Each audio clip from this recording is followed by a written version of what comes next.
Vamos lá de novo, então. Bom dia, família MAP.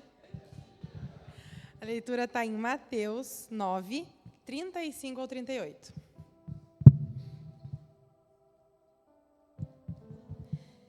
Jesus ia passando por todas as cidades e povoados, ensinando nas sinagogas, pregando as boas novas do reino e curando todas as enfermidades e doenças. Ao ver as multidões, teve compaixão delas, porque estavam aflitas e desamparadas, como ovelhas sem pastor. Então disse aos seus discípulos: a seara é grande, mas os trabalhadores são poucos.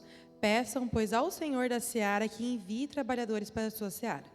Seara grande, poucos ceifeiros é o tema de hoje.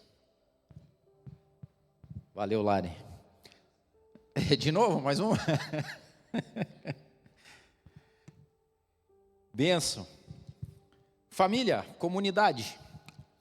Começando hoje, em alguns outros domingos, a gente vai trazer algumas meditações aqui, algumas mensagens falando sobre um dos nossos valores, que é o valor de trabalho voluntário e abnegado.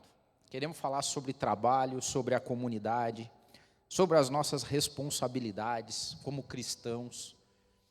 Porque nós somos uma comunidade pequena e uma comunidade que precisa ser engajada, precisa ser madura. Até porque a forma que o MAP nasceu, os princípios que a gente tem na nossa comunidade, eles foram formatados para a gente buscar a vida em comunidade, a ajuda, o trabalho mútuo. E a gente precisa sempre estar lembrando isso, a gente precisa estar voltando, meditando. E quando eu estava preparando essa mensagem hoje, a imagem que me veio à cabeça foi da época da pandemia. Na época da pandemia, não sei se você lembra, inclusive, dá a impressão que a gente viveu um vácuo na vida, não dá? É difícil conectar a data, você lembra, mas foi 20, 21, porque foi um negócio tão louco, tão fora do script, que a vida de todo mundo mudou, né? Mas uma das coisas que me veio à mente, eu lembro que, se não me engano, era Manaus ou Amazonas, que teve uma época que teve a necessidade de tudo, porque eles não tinham médicos, não tinham equipamentos, não tinham oxigênio. E a imagem de uma médica, e eu não lembro o nome nem nada, mas ficou guardada, porque numa determinada reportagem de um belo dia, você viu o desespero dela, como médica pedindo auxílio, porque eles não estavam aguentando mais. Os médicos trabalhando em turno, sem descanso, sem sono. E ela falou assim: nós precisamos de ajuda, nós precisamos de mais médicos, nós precisamos de equipamento, nós precisamos de oxigênio, as pessoas estão morrendo. E ela, na vocação dela e no chamado médico, desesperada com a situação, aquilo tocou demais meu coração naquela época, tanto que depois teve todo um levante social, da iniciativa privada mesmo, porque o governo não estava fazendo muita coisa, e o pessoal se dispondo a ir, mandar auxílio. E esse foi mais ou menos o que eu imagino, o sentimento que Jesus teve quando olhou a multidão do jeito que estava. E é interessante a gente contextualizar esse texto de Mateus 9 ali, porque ele não é uma narrativa assim, tipo, vamos cumprir tabela entre um milagre e outro de Jesus, não é. Aqui a gente vê que uma das motivações nossa, como os cristãos, está escancarada nesse texto aqui, porque logo depois aqui Jesus enviaria os discípulos. Ele faria um comissionamento para eles irem, para pregarem e tudo mais. Mas Jesus, naquele momento, ele viu que as pessoas estavam numa situação espiritual de miséria. As pessoas estavam cansadas, aflitas, sedentas, doentes.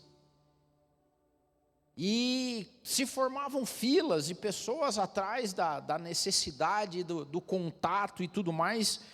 E aí Jesus, naquele ambiente, ele professa isso. Ele fala assim: vamos orar ao Pai para que Ele envie ceifeiros.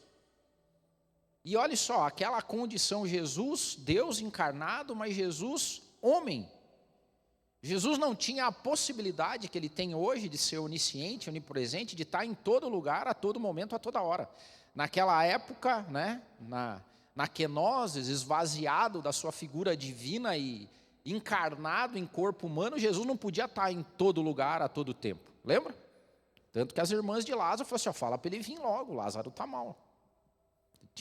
Jesus tinha que andar de um lugar para o outro, tinha que pegar o caminho, subir, descer, dormir, comer, essa era a lógica. E mais ou menos como nós vivemos hoje, a gente via Jesus olhando para essa multidão, e uma coisa que Jesus sempre tinha, a Bíblia chama que Jesus era movido de íntima compaixão. Íntima compaixão é a capacidade que você tem de sofrer junto com a pessoa. Porque tem o lado da empatia. O lado da empatia é você se colocar no lugar do outro, se é que isso é possível. Mas você fala, nossa, a pessoa está passando por dificuldades. Isso vamos tentar ver como ela pensa. Nossa, a pessoa deve estar passando necessidade, está com fome. Isso é tentar empatia. A íntima compaixão vai além da empatia. Paixão quer dizer sofrimento. Compaixão é com sofrimento junto. É quando você sente um pouco da dor. E quando fala de íntima, é um movimento que vem de dentro. Jesus se movia de íntima compaixão pelas pessoas. Que foi o sentimento que ele teve quando ele viu as pessoas passando fome. E ele falou, antes de pregar, vamos dar de comer para essas pessoas, porque elas estão com fome. Alguém tem alguma coisa aí de comer? Tem peixe e pão. Traz aí, então, vamos alimentar. E aqui tem vários elementos de missão cristã. O primeiro deles ali, fazendo a conexão, é que a palavra dizia que Jesus percorria as cidades e os vilarejos. E aqui fala da missão cristã, por definição, ela não é uma missão passiva, ela é uma missão ativa. O cristão que é movido de íntima compaixão, ele vai em direção às pessoas. E aqui entra em ponto uma das coisas que a gente sempre fala no MAP. Isso aqui que nós estamos fazendo hoje é um movimento cristão passivo, que é vir ao culto. Talvez a atividade é vir até o culto. Depois ele já vira um movimento meio passivo, porque estamos todos nós, o sal dentro do saleiro, a galera que já conhece. E você já deve ter ouvido pregadores e teólogos falar, e é verdade, que se Jesus estivesse hoje aqui encarnado, hoje, nesse domingo, um lugar que Jesus provavelmente não estaria é aqui. Porque Jesus fala, eu não vim para quem está são, eu vim para quem está doente. Eu vim para quem precisa. E Jesus fazia isso, Jesus percorria as cidades e os vilarejos. Jesus, por definição, era itinerante. Não desse jeito que a gente vê aí. Mas Jesus ia ao encontro das pessoas. E quando ele ia, e quanto mais ele viajava, e quanto mais ele ia de vilarejo em vilarejo, ele via a necessidade que as pessoas tinham e a carência. Então, eu e você, que somos uma comunidade cristã, o nosso grande trabalho cristão, ele não acontece no domingo de manhã. Ele acontece quando a gente sai daqui. Ele acontece quando a gente percorre a vida. Quando a gente vai trabalhar, quando a gente vai estudar, quando a gente vai fazer negócio, quando você vai se relacionar com o mundo que está lá fora. Outra coisa, Jesus tinha a prioridade da palavra, porque diz que ele percorria esses vilarejos, ensinava e pregava o evangelho do reino.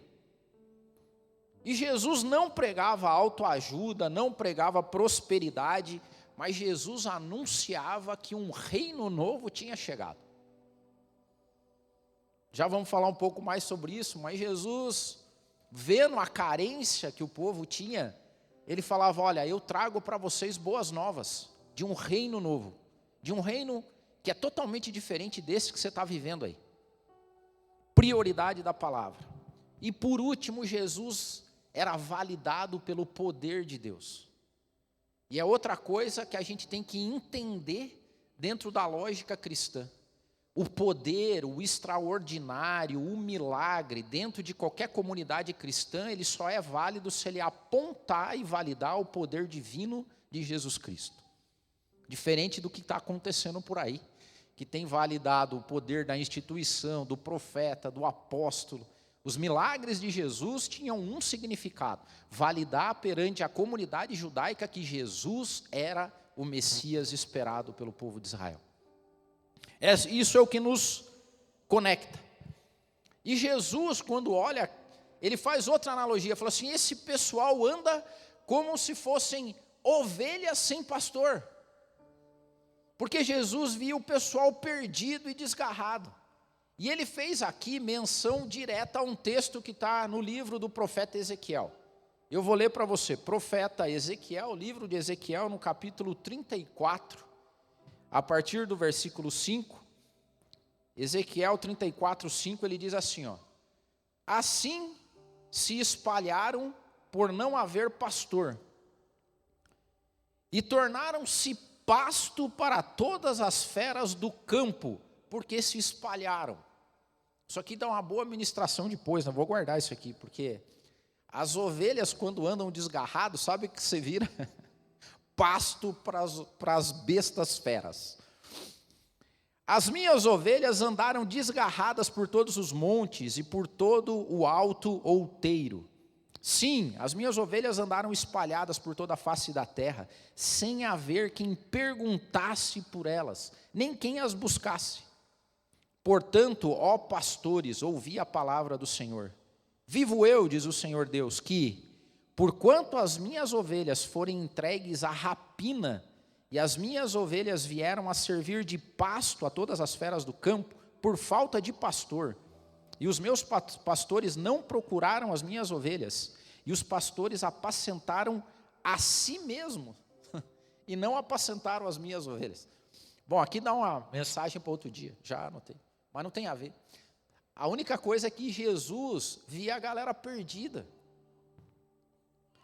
E aí, a pergunta que vem: parecido ou diferente do que acontece hoje? Se Jesus vivesse hoje nessa mesma lógica, sabe o que ele vinha fazer? Ele ia falar a mesma coisa. A seara continua sendo grande e continua com poucos ceifeiros. As minhas ovelhas continuam andando como se fossem ovelhas sem pastor. E as minhas ovelhas continuam sendo pasto para as bestas feras do campo. Um povo iludido. Pessoas que olham para instituições e veem potencial de crescimento, consumidores de milagres. As pessoas, elas ficam desorientadas. Ovelhas sem pastor são ovelhas desorientadas, que andam por aí, para lá e para cá. Mas o que isso tem a ver com a gente, né? E é aqui que eu quero conectar a nossa comunidade, a nossa vida cristã, nessa parábola dita por Jesus. Pode-se dizer que é uma parábola de colheita e de ceifa. Primeiro, a seara representa o mundo como um todo. Jesus veio para redimir e salvar a humanidade. Em Apocalipse, no capítulo 5, Jesus diz que no final, através da palavra, na visão de João, diz que no final dos tempos, lá na grande festa que a gente vai viver, nas bodas do Cordeiro, vão ter pessoas de toda raça, de toda tribo, de toda nação, de todo povo. Então a seara significa para nós o mundo, as pessoas que nos rodeiam todo santo dia. Não sei se você já parou para pensar isso, quantas pessoas você cruza pelo caminho na sua vida durante um período de tempo? Essa é a seara. Essas são as pessoas que estão ao nosso redor. E do outro lado nós temos o escândalo da escassez. Porque uma boa parte dos cristãos hoje, eles são espectadores do evangelho, mas não seguem a missão da igreja de trabalhar pelo reino e de fazer com que a causa prospere e o reino avance e a seara seja colhida.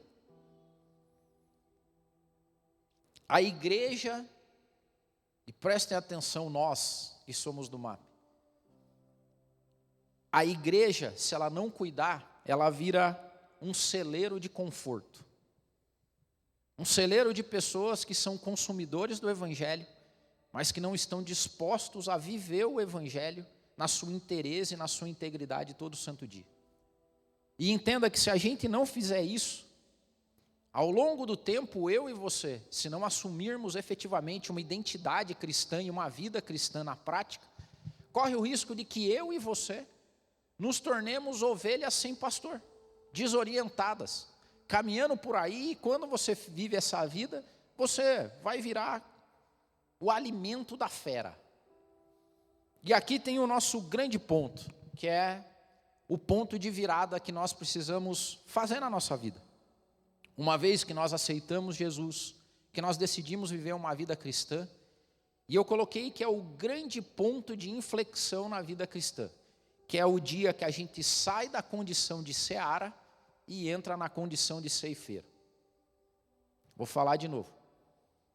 Tem que haver um dia na sua vida que você não é mais seara, que você não é mais a colheita, você agora é o que colhe. Vou falar de novo para você lembrar. E até para você fazer uma avaliação.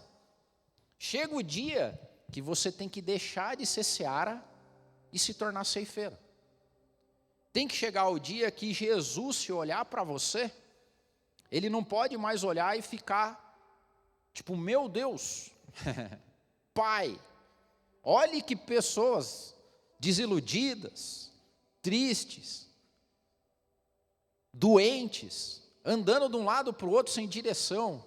Vamos orar para que Deus, Pai, vamos orar aqui para que Deus mande mais ceifeiros. Chega o dia que você tem que estar ao lado de Jesus como ceifeiro, com o mesmo sentimento que ele, falando, Pai, vamos orar para Deus trazer mais outros iguais a nós, para ir em direção deles. O grande ponto, e olha só que louco, que tem pessoas que vivem a vida inteira depois de salvo, na condição de seara. E, em alguns casos, atrapalhando o ceifeiro, porque ele já deveria ter sido colhido e partido para a próxima. E o ceifeiro tem que ficar colhendo, e ele volta para a seara, ele quer voltar para a terra, e ele não quer mais dar fruto, e tem que ficar, sabe? A gente já falou um pouco sobre isso.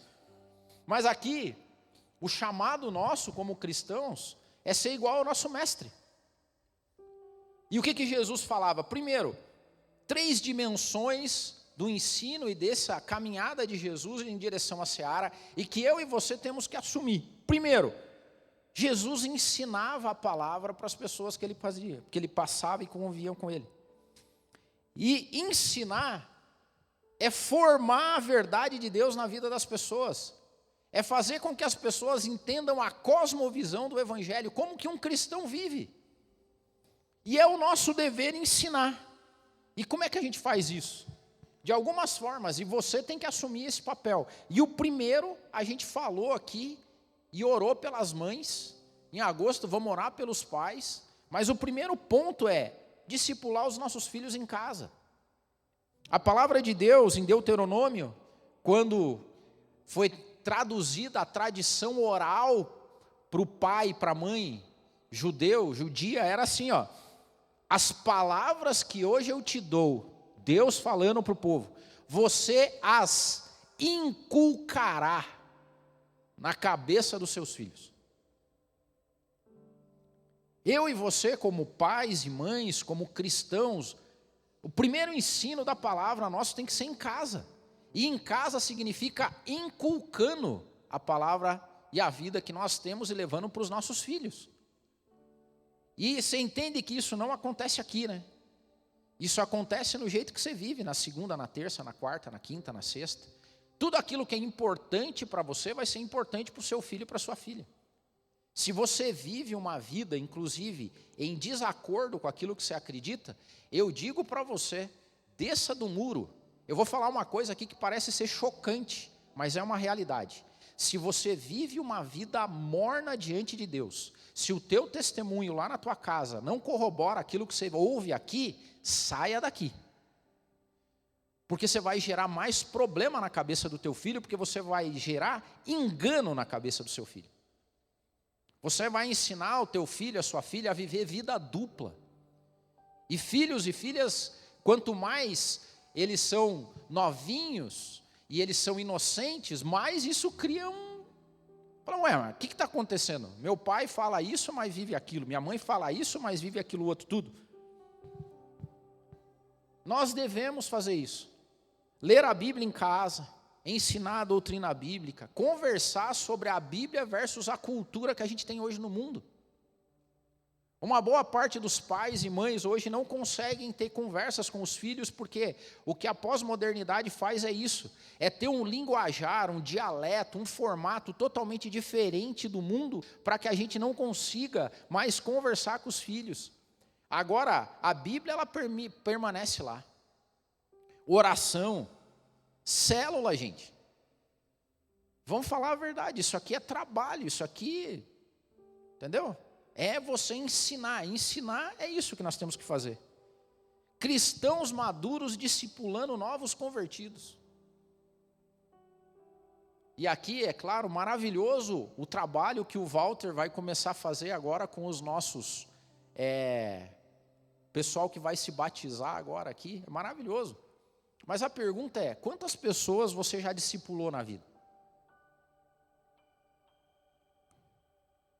Isso aqui é chocante para nós. E olha que tem pessoas que têm 20, 30, 40 anos de crente e estão na igreja e você é capaz de discipular alguém? E outra, como nós acreditamos aqui no MAP, que o discipulado é orgânico, inclusive.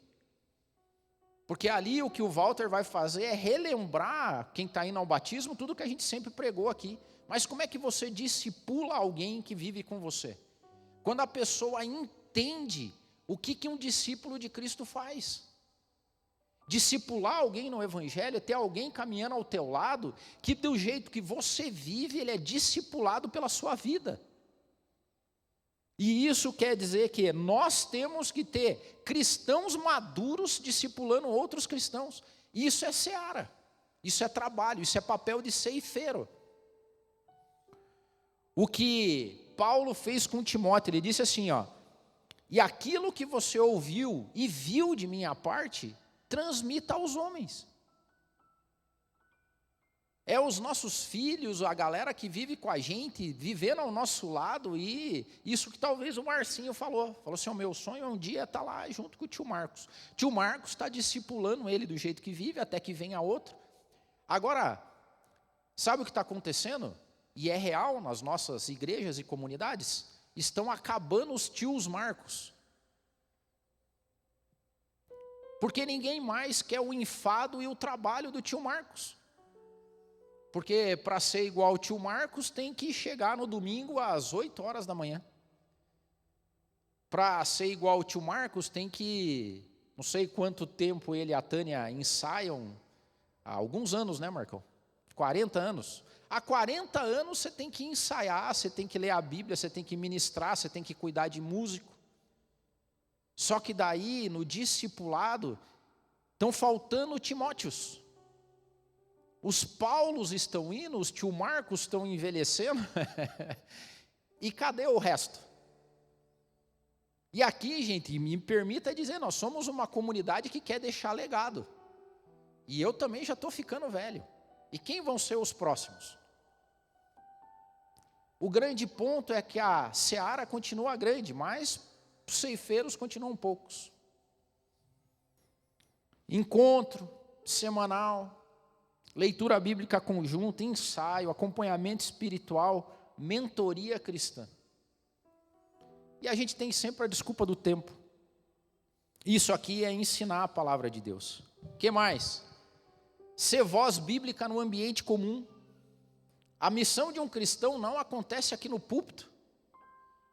E esse aqui talvez seja um lugar que todo mundo quer, mas esse aqui é o lugar que menos fala de Jesus Cristo, por incrível que pareça. Até porque hoje o púlpito, ele perdeu a honra dele. É isso que você está falando, Del? Você sabe disso. Eu já falei e cada vez está pior. Dependendo do meio que eu estou, e aqui a gente está falando de voz comum no meio tradicional. Cada vez mais, quando eu digo, ou quando as pessoas sabem que além de tudo que eu faço, eu sou pastor, as pessoas se decepcionam. Dá para ver no olhar das pessoas. Quando você fala assim, o Adeildo é pastor, o pessoal fala assim, poxa, tinha o cara em grande conta, respeitava o cara, agora eu fiquei sabendo que ele é pastor. As pessoas você perde o respeito. E sabe por quê? Porque as pessoas só veem o que os pastores pregam por aí e depois descobrem que a vida do sujeito não tem nada a ver com aquilo. E isso é artimanha do inimigo, não estou nem aí com isso. Sei que era assim, vai ser assim, e nós somos pessimistas esperançosos, lembra? Então não tem problema nenhum. Agora o grande ponto é que nós temos que continuar sendo voz por onde a gente passa. O jeito que a gente vive tem que ensinar Jesus Cristo. Primeiro, corrigindo mentiras com graça. É que nem quando eu tenho a oportunidade de explicar quem nós somos, o que fazemos, como que a gente anda, com misericórdia e graça. Não fico bravo quando a pessoa se decepciona sabendo que eu sou pastor.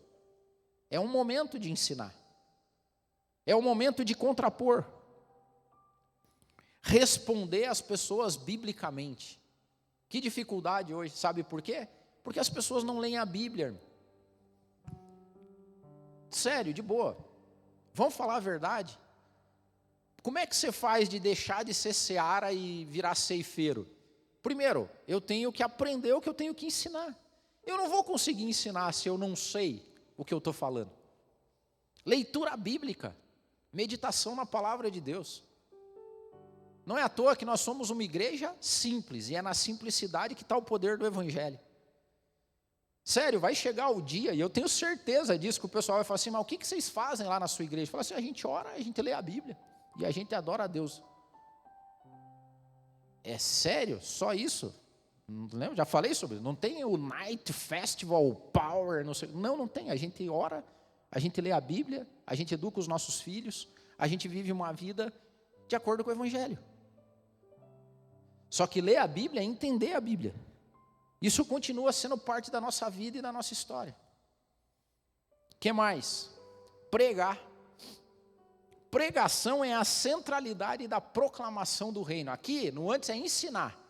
Ensinar é quando a gente está corrigindo, a gente está vivendo a nossa vida, que as pessoas começam a ficar, sabe, não, por que você vive desse jeito? Por que você faz isso? Por que você não faz aquilo? Por que você vai nesse lugar? Por que você não vai naquele outro? Porque é interagir, ensinar com a vida, ensinar no discipulado, ensinar fazendo, ensinar, essa é a lógica. Agora tem um passo além, que é pregar o Evangelho. E a pregação do Evangelho é a centralidade da proclamação do reino. Paulo, escrevendo aos Coríntios, diz o seguinte, aprove a Deus salvar os que creem pela loucura da pregação. Aí entra no lado louco do Evangelho, que cada vez vai ficar mais louco, porque nós acreditamos em ressurreição, nós acreditamos em arrebatamento, nós acreditamos em transcendência, nós acreditamos que há vida depois da morte, nós acreditamos que há um Deus que tudo vê, que tudo controla, e a gente prega isso, e vai ficar cada vez mais louco, e os ceifeiros vão estar desse lado, pregando para a seara o que acontece. E Romanos, Paulo escrevendo aos Romanos, diz o seguinte, como é que essa galera vai se converter e ouvir se não tem quem? Pregue. Se não tem alguém dizendo que é Jesus o caminho, que Jesus é o único que redime, que é Jesus a salvação, nós temos que pregar, nós temos que falar. Que é a hora de explicar as coisas, ser o lado da fé. E é louco isso, porque os nossos pregadores estão querendo ficar. Agora, o ponto agora de todos os pregadores, uma boa parte deles, e principalmente quem tem exposição na mídia, é querer parecer culto e intelectual. Eu e a Jo estávamos conversando isso essa semana, porque teve uma ministração aí que viralizou, e aí quando viraliza, os canais de TV pedem para o cara ir lá se explicar.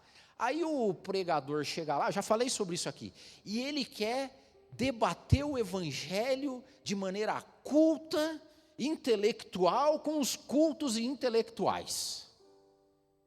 E vai se dar mal.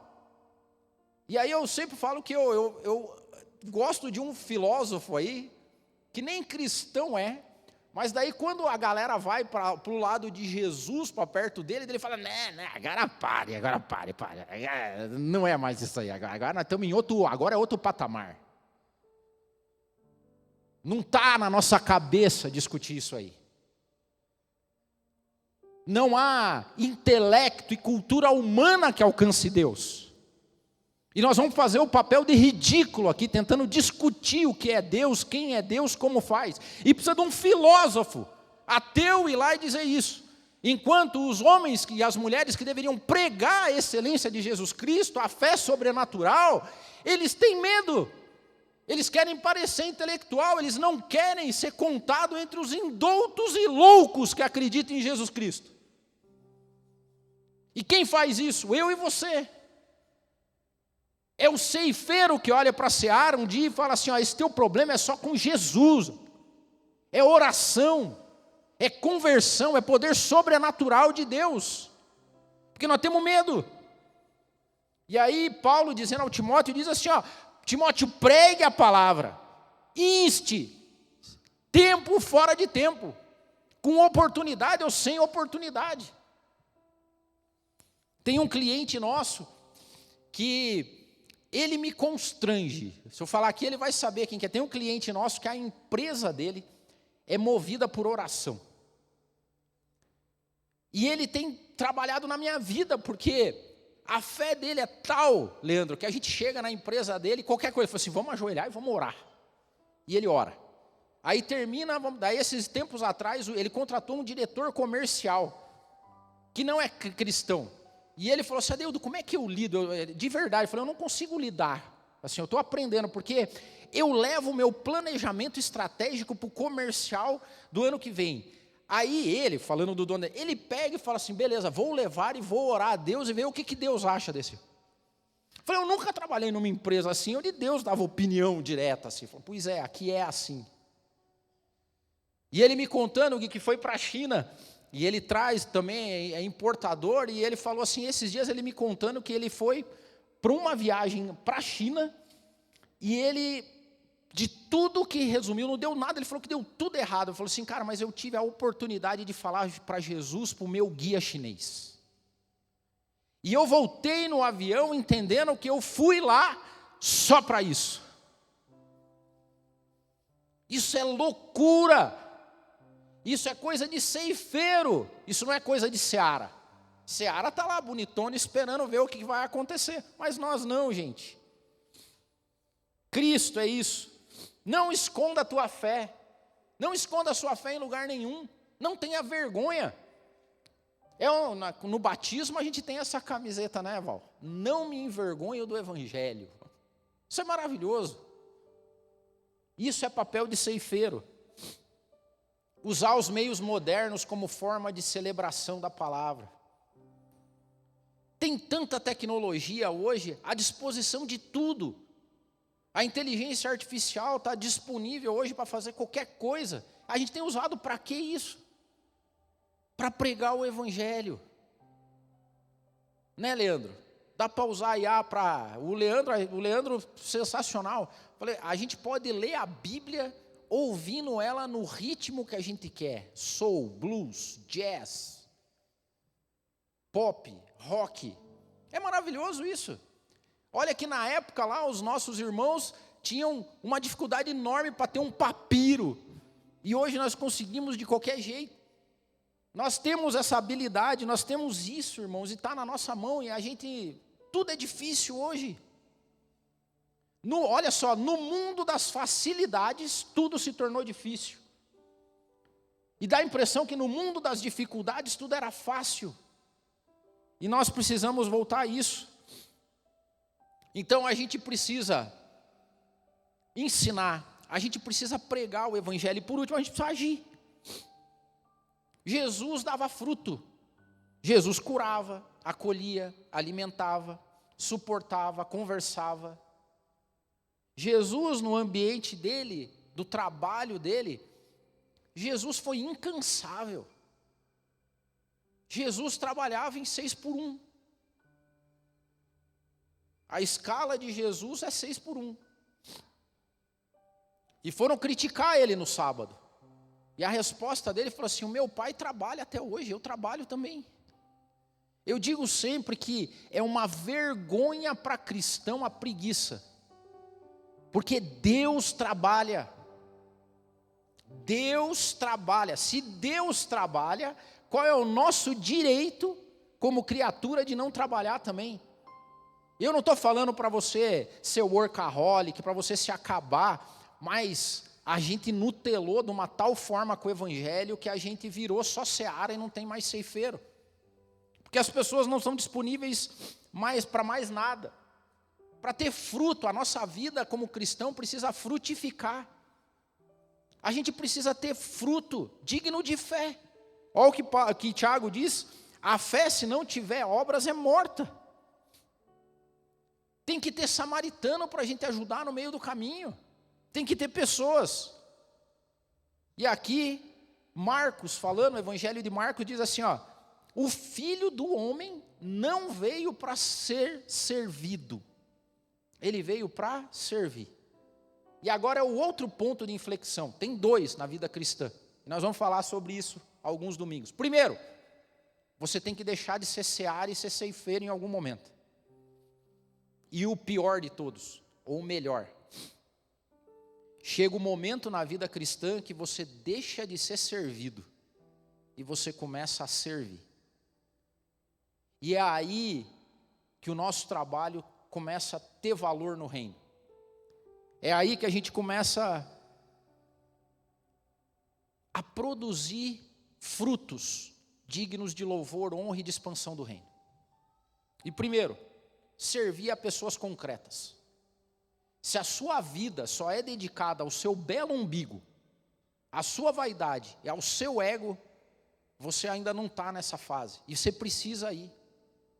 Se você acorda de manhã e tudo que você pensa é em você, para você, com você, por você, a tua vida cristã está falha. Ah, não, Adildo, mas tá bom, eu levanto cedo, penso para o meu pai, da minha mãe, do meu filho, beleza. Só que ainda está falha. Porque isso aí já devia estar resolvido na nossa vida, gente. Eu não sei, assim, eu tenho ficado crítico, e me permita. Quantos cursos mais nós vamos ter que fazer para aprender a ser homem? Quantos cursos mais nós vamos ter que fazer para aprender a ser mulher? Quantos cursos mais nós vamos ter que fazer para aprender a ser filho? Quantos cursos mais nós vamos ter que fazer para aprender a ser esposo? Quantos cursos mais a gente vai ter que aprender até a ser esposa? Enquanto nós estamos 40 anos aprendendo a ser marido, esposo, Maria, pai, mulher, empreendedor, tem um mundo lá fora gritando por Jesus Cristo. Tem um mundo querendo que ceifeiros vão lá e ensinem, vivam e façam, até o ponto que as pessoas entrem na igreja, sejam transformados, tenham vida como a nossa, pessoas concretas. O grande ponto é que a seara fica a vida inteira como seara e nunca vira ceifeiro. O servido fica a vida inteira querendo e esperando ser servido e nunca está disposto a servir. E aqui está a beleza do jogo que a maior parte dos cristãos não entende. Quando você se dispõe a servir, é como se Deus falasse assim: deixa que eu cuido agora, filho. É maravilhoso quando a gente adentra ao espaço do discípulo, porque é aquela lógica de que eu cuido das coisas do seu reino. E é como se Deus falasse assim: deixa que eu cuido das tuas, filho.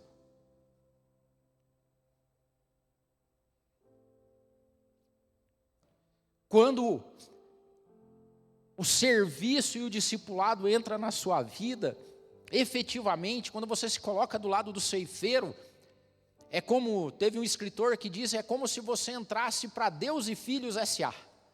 É como se agora o teu pagamento, a tua escala, você está na firma agora, a firma. E a firma de Deus, a Deus e Filhos S.A. paga bem, se preocupa com saúde, com sentido e significado, é a melhor organização que esse universo já viu. Só que tem gente que fica a vida inteira do outro lado e não vem. Você tem que fazer uma postura, você tem que tomar lugar de decisão, a trabalhar, a se engajar nessa causa. E acredite em mim, tem um monte de gente que não resolve os perrengues. Tenho falado isso para alguma pessoa, porque você tem chamado de Deus.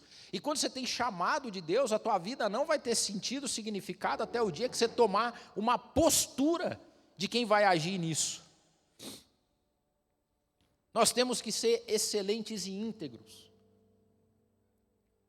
Colossenses, Paulo falando, diz assim, ó, tudo quanto você fizer, faça de todo o coração, como se estivesse fazendo para o Senhor. Quando a pessoa se coloca nesse lugar, não há a mínima possibilidade dela fazer um trabalho mal feito, dela atender alguém do jeito que não deveria ter sido. Honestidade, justiça, confiabilidade, humildade. Isso é Jesus Cristo andando pela terra. É eu e você passeando pelas pessoas e pelo mundo afora, na segunda, terça, quarta, e sermos pregações ambulantes. Isso é o trabalho. E por fim, misericórdia sem espetáculo. Se tem uma coisa que o ceifeiro faz, é que ninguém sabe o nome dele. A gente só sabe o arroz que a gente come, o feijão, o legume, a gente geralmente não sabe quem foi lá e colheu. Mas se não tivesse sido feito isso, jamais a gente estaria aqui. Nós temos que honrar o legado que a gente recebeu. Avós, a galera que tem mais tempo de igreja aqui que eu conheço, lembra das histórias do vô, da avó, da tia, do pai. E aí, vai parar lá ou nós vamos fazer alguma coisa? Somos nós que vamos ter história para contar, nós que vamos deixar legado. E para terminar, Jesus nunca enviou ceifeiro solitário. Jesus instituiu a igreja para que isso acontecesse. E é por isso que a gente vive em comunidade.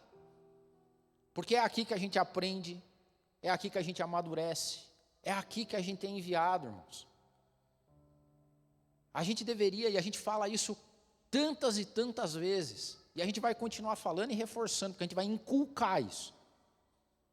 Quando a gente sai daqui no domingo, tem uma seara à nossa frente. Isso aqui é como se fosse o lugar de preparação dos ceifeiros. Não é para ficar se reunir na seara aqui, entendeu? De boa, isso aqui não é mais seara, nós já fomos salvos e remidos pelo sangue de Jesus Cristo. Qual que é agora? A gente fala, beleza, agora eu não sou mais seara, agora eu sou ceifeiro. Agora eu saio aqui na segunda, terça, quarta e meu trampo começa. Escala 6x1, entendeu? Aí na segunda-feira começa o meu encargo de ensinar, de pregar e de dar bom testemunho. Esse é o mundo do ceifeiro.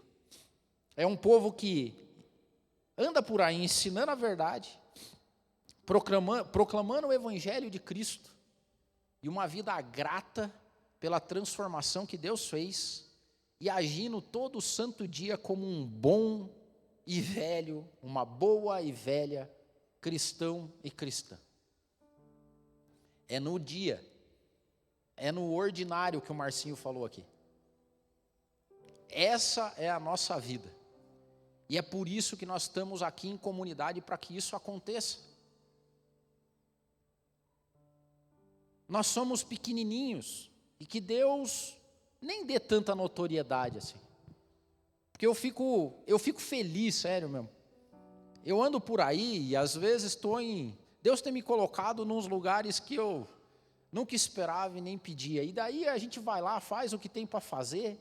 Daí lá pelas tantas o pessoal, mas cara, de onde que você é mesmo? Em que igreja que você é? Então, nem precisa saber. Porque nós não precisamos de marketing. Nós não precisamos de exposição. Sabe o que nós precisamos? De muitos ceifeiros e muitas ceifeiras. Porque lá fora a seara é grande. Amém? Se coloque em pé, eu quero orar por você.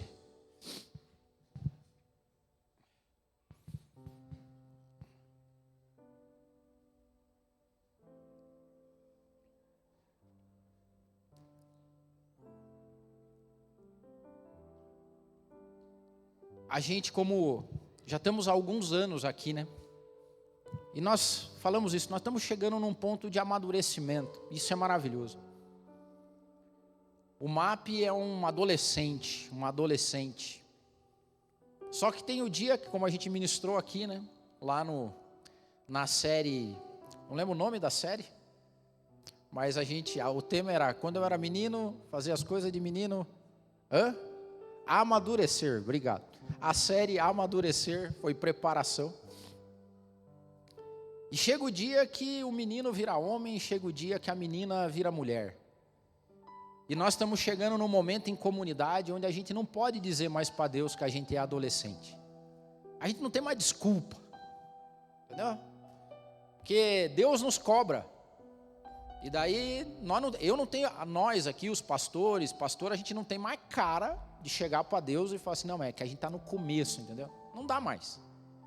Nós não estamos mais nessa fase. Inclusive, nossos filhos e nossas filhas cresceram. E já tem uma terceira geração chegando. E nós estamos num momento diferente. Mas acredite em mim, vocês têm exemplo aqui na nossa comunidade.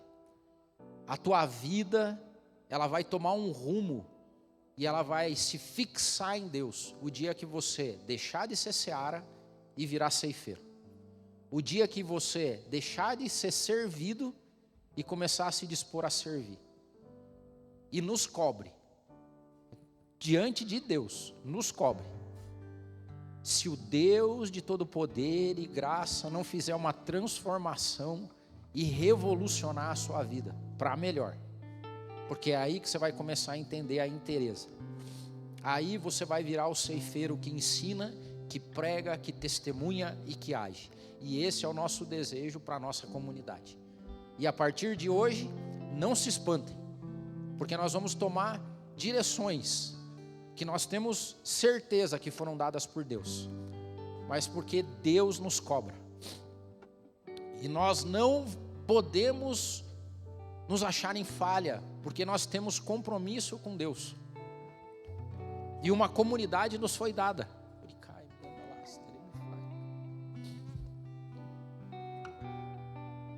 Vocês não imaginam o encargo, porque um belo dia Deus vai nos pedir conta. E a nós devemos satisfação a Deus. Com todo temor e tremor a gente fala isso hoje aqui no mar.